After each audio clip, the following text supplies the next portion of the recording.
అన్నట్టు లెక్క. లేకపోతే కొన్ని సంవత్సరాల తర్వాత ఏమవుతుంది, ప్రపంచంలో ఇప్పుడు ఐక్యరాజ్య సమితి ఉంది, అక్కడ యునెస్కో అనేటువంటి ఒక ప్రత్యేక సంస్థ ఉంది.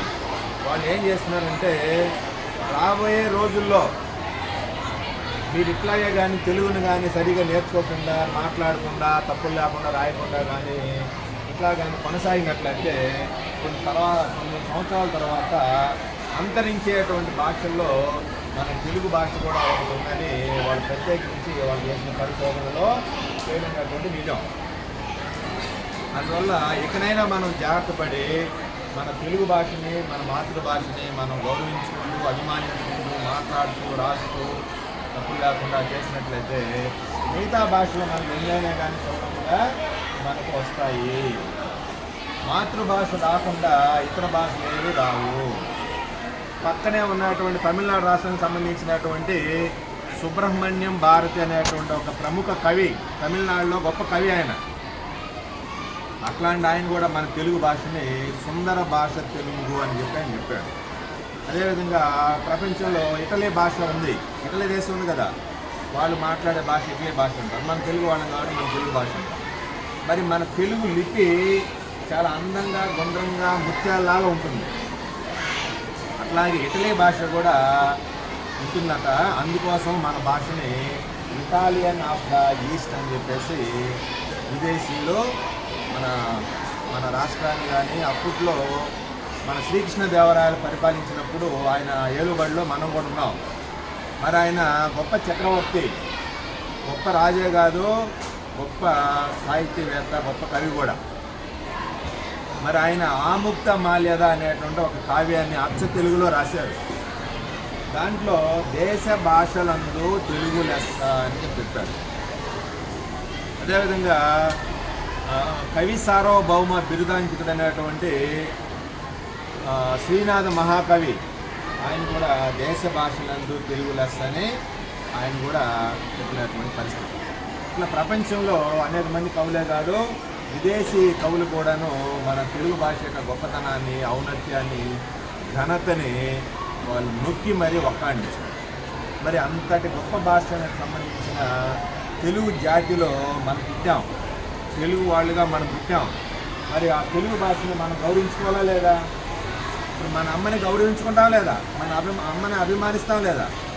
మన అమ్మని వదిలేసి వేరే వాళ్ళని మన అమ్మ అని పోతామా? కాబట్టి ఇప్పుడు మీరు చేస్తున్నది అదే. పరభాష మోజులో పడి, ఆంగ్ల భాష మోజులో పడి మన ఆంధ్ర భాషని, తెలుగు భాషని మనం మర్చిపోతూ ఉన్నాం. అది చేయకూడదు. మన అమ్మని గౌరవించుకుంటే తర్వాత లోపల కనపడిన ప్రతి స్త్రీని మనం తల్లిలాగా భావించి వాళ్ళని గౌరవిస్తాం, ఆదరిస్తాం, అభిమానిస్తాం.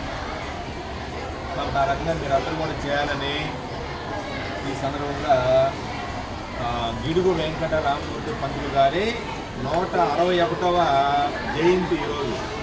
మహనీయుల పుట్టినరోజుని వాళ్ళు చనిపోతే దాన్ని మనం బతికుంటే పుట్టినరోజు అంటాం.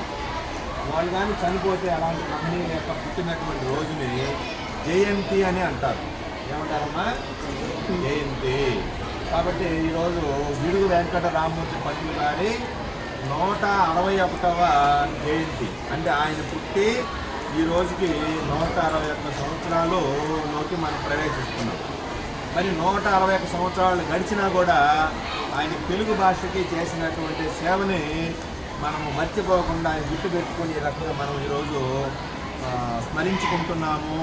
ఆయన తెలుగు భాషకు చేసినటువంటి సేవని మనం గుర్తించుకుంటున్నాము. అంటే ఆయన ఎంత గొప్పవాడు దాన్ని బట్టి మనకు అర్థమవుతుంది అన్నా కదా. కాబట్టి మీరందరూ కూడా తెలుగుని బాగా మాట్లాడాలి, బాగా తప్పులు లేకుండా రాయాలి, తప్పులు లేకుండా ఉచ్చారణ దోషాలు లేకుండా మాట్లాడడం చేయాలి. మీకు ఎప్పుడైతే చేస్తారో మిగతా ప్రపంచంలో ఎన్ని భాషలైనా కానీ మీకు సులభంగా వస్తాయి. మనకి ఏదైనా ఆపద వస్తే మనము మొదట వచ్చే మన నోట్ల నుంచి ఏమొస్తుంది? అమ్మ అంటాం. అంటే తెలుగే కదా, మన అమ్మే కదా, మన అమ్మ భాష. మమ్మీ డాడీ అని అంటామా? అంటే పన్నుకొని మన తెలుగు భాష ఆపత్కాలంలో మన నోట వెంట అలవోకగా వస్తుంది. కాబట్టి మనము ఏది కలిగిన ఆనందం కలిగిన విషాదం కలిగిన మొదట మనం ఆలోచించేది తెలుగులోనే ఆలోచిస్తాము. తర్వాత దాన్ని మనం ఇంగ్లీష్ భాషలోకి తర్వాత తిరిగి చెప్తాం. కాబట్టి ఇట్లాంటి తెలుగు భాషని మీరందరూ గౌరవించాలి. తెలుగులోనే సంతకం చేయడానికి ప్రయత్నం చేయండి. తెలుగులో సంతకం పెట్టడం మన ఆత్మాభిమానానికి సంకేతం. ఇంగ్లీష్ భాషలో సంతకం చేస్తే బానిసత్వానికి నిదర్శనం. బ్రిటిష్ వాళ్ళు ఎప్పుడో మనం పరిపాలించి వెళ్ళిపోయారు. 1940 మన స్వాతంత్రం వచ్చిన ఇప్పుడే మనం మొన్న 78వ స్వాతంత్ర దినోత్సవం జరుపుకున్నాం. అంటే వాళ్ళు వెళ్ళిపోయి మనం వదిలిపెట్టి 78 సంవత్సరాలు గడుస్తున్నా మనం బానిసలాగా ఇంగ్లీష్ భాషలోనే మనం సంతకాలు పెడుతున్నాం. ఏమనే వాళ్ళ బానిసలాగా ఇంకా మనం కొనసాగుతున్నట్టే. కాబట్టి మన తెలుగు వాళ్ళం కాబట్టి మన తెలుగులోనే మనం సంతకం పెడితే మనల్ని మనము గౌరవించుకున్నట్టు లెక్క. ఆ రకంగా మీరందరూ తెలుగులో సంతకం చేస్తారా? చేస్తారా లేదు చెప్పండి. కాబట్టి మనము మాట్లాడేటువంటి ఉపన్యాసాల్లో అయినా కానీ సాధ్యమైనంత వరకు తెలుగు పదాలు వాడడానికి మనం ప్రయత్నించాలి. నేను ఎక్కడైనా ఇప్పుడు ఇంగ్లీష్ పదము రాకుండా చూసుకున్నాను, ఆంగ్ల పదం దొరకకుండా నేను ప్రయత్నం చేశాను. కాబట్టి అట్లా మీరు కూడా ప్రయత్నం చేస్తే ఆ తెలుగుని మనం గౌరవించినట్టు ఉంటుంది. అభిమానించడమే కాకుండా బాగా నేర్చుకోవాలి. తప్పులు లేకుండా రాయడము, తప్పులు లేకుండా చదవడము, తప్పులు లేకుండా మాట్లాడడము మీరందరూ చేసినట్లయితే అప్పుడు తెలుగు భాష చనిపోతుందా? ఎప్పుడూ చనిపోదు.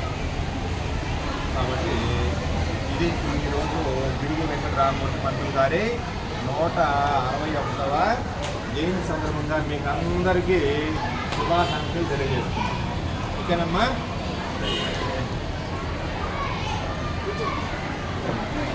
ఫోటోస్ తీసాం.